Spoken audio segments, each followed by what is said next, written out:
Hello, Assalamu alaikum. Today I am going to solve another text compilation question, and that is the dash young employee was shown dash for making a serious mistake that cost the company thousands of dollars. কোন একজন young employee of course he has done something wrong and that is why the company cost a huge amount of money, right?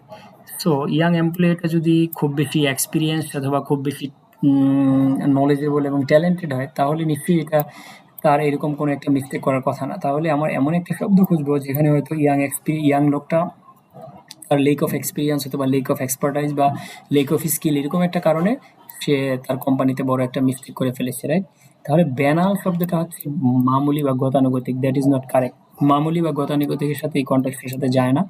সেগাসাস মানে হচ্ছে কি বিচক্ষণ, তো বিচক্ষণ হলে তো কোম্পানিতে তার নিশ্চয়ই বড় ধরনের একটা কন্ট্রিবিউশন থাকার কথা, মিস্টেক করার কথা না। সেগাসাস মানে হচ্ছে wise and absolutely full of skill, so that is not correct. Correct answer is burden. Burden মানে হচ্ছে ইনএক্সপিরিয়েন্সড বা novice, absolutely new and absolutely যাকে আমরা বলি নোভিস বা neophyte, so that is why it will be burden.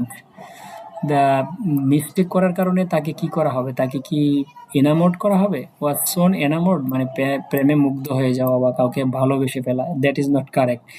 যেহেতু সে একটা mistake করছে তাহলে তার প্রেমে মুগ্ধ হওয়ার কথা না।